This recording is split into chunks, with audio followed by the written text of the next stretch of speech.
گہری ناف part number 5۔ میں نے تسلی کا سانس لیا۔ یہ تو اچھا کیا ورنہ مشکل ہو جاتی۔ یاسمین نے کہا آپی کل میرے میاں کی سالانہ میٹنگ ہے، وہ رات کو دیر سے آئیں گے۔ تو میں نے شمیم سے کہا اگر ممکن ہو تو کل لنچ ہمارے ساتھ کریں۔ میں نے وضاحت کر دی تھی کہ صرف میں اور آپی سیما ہوں گی۔ یاسمین نے بتایا تو میں نے پوچھا پھر اس نے کیا بولا؟ اس نے بولا تھا میں علیم سے بات کر کے فون کرتی ہوں۔ یاسمین نے بتایا کہ اس کے فون کے انتظار ہے۔ اب ٹھیک ہے، کل کا اگر ہو جائے تو میں بھی فارغ ہوں گی، میں بولی، اور پھر شمیم کے ہی بارے باتیں کرنے لگے کہ وہ دوسرا آدمی کون ہو سکتا ہے، اور شمیم کی خصوصی توجہ کی مرکز یاسمین کا ہونا بھی زیر بحث رہا۔ یاسمین مخالف جنس میں انٹرسٹڈ نہیں، شمیم کی دال گلنے کا کوئی امکان نہیں ہے۔ یاسمین نے کہا کہ آپی کوئی دوسری لائن پر ہے، ہولڈ کریں۔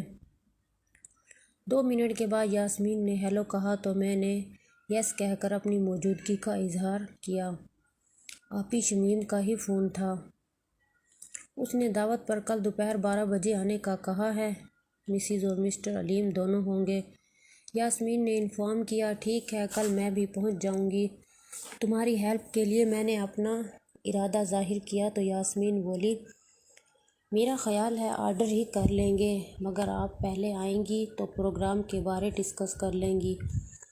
میں نے کہا ٹھیک ہے بنو، اور باتھ روم کی طرف بڑھ گئی۔ دوسرے دن میں 12 بجے سے پہلے ہی یاسمین کے ہاں تھی۔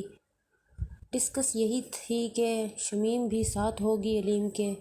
خیر پہلی ہی ملاقات میں سب کچھ کر جانا ناممکن اور غیر مہذبانہ بھی لگتا ہے، اس لیے ہم دونوں اس ملاقات کو ایک عام کی دعوت پر بے تکلف ہونے کا ذریعہ جان کر ریلیکس ہو گئی۔ 12 بجے علیم اپنی بیوی کے ساتھ آئے۔ ہم دونوں نے ان کا استقبال کیا اور ڈرائنگ روم میں لے آئیں۔ بات چیت شروع ہوئی مگر بے تکلفی نہ ہونے پائی تھی کہ فون کی بیل ہوئی۔ یاسمین نے فون اٹھایا اور بات کی۔ دوسری طرف اس کا ہسبینڈ تھا۔ یاسمین نے ریسیور رکھ کر بتایا کہ اس کے ہسبینڈ کی سالانہ میٹنگ ہے اور اس نے رپورٹ پیش کرنی تھی، مگر وہ رپورٹ گھر ہی بھول گیا۔ اب میٹنگ میں 1 گھنٹہ رہ گیا ہے اور اس کا آفس آدھے گھنٹے کی مسافت پر ہے۔ اگر وہ اب آتا تو اسے 1 گھنٹہ آنے جانے میں لگ سکتا ہے۔ اس نے مجھے رپورٹ لانے کا بولا ہے، اس لیے سوری، میں 1 گھنٹے کے بعد آپ کے ساتھ شریک ہو جاؤں گی۔ علیم بولا نو پرابلم، ہم بھی جاتے ہیں، مگر یاسمین نے کہا نہیں، ایسے کیسے ہو سکتا ہے، مجبوری ہے، مجھے جانا ہے، کھانا بھی ڈیلیور نہیں ہوا، آپ لوگ گپ شپ لگائیں، میں آتی ہوں۔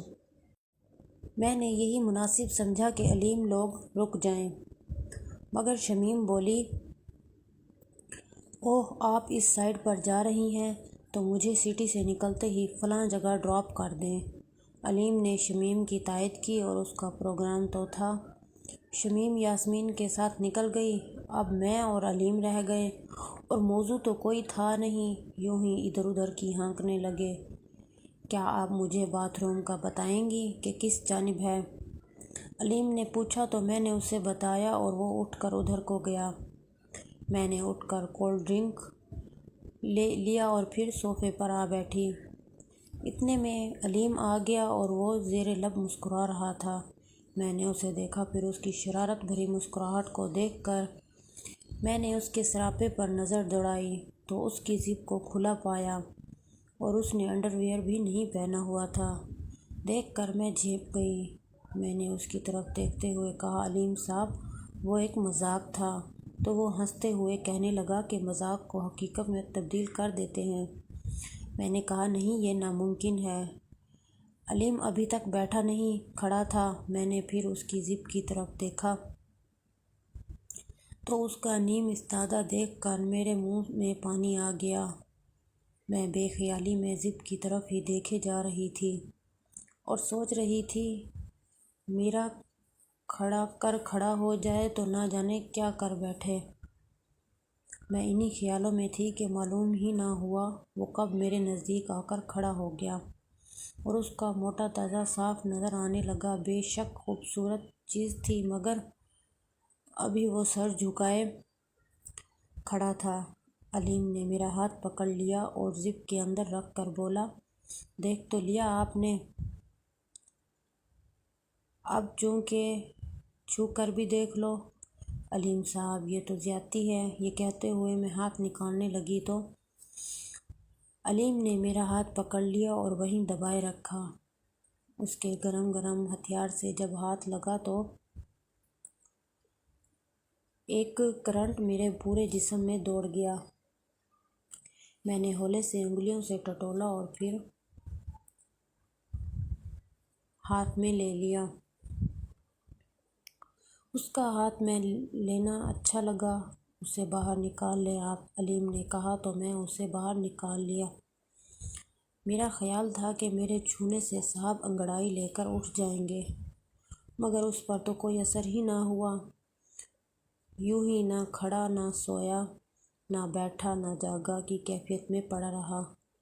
میں نے اس کو چوما اور پھر منہ میں لے لیا، مگر اس نے شاید قسم کھائی ہوئی تھی۔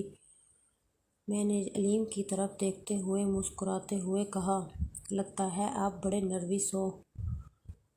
جی ابھی ٹھیک ہو جائے گا۔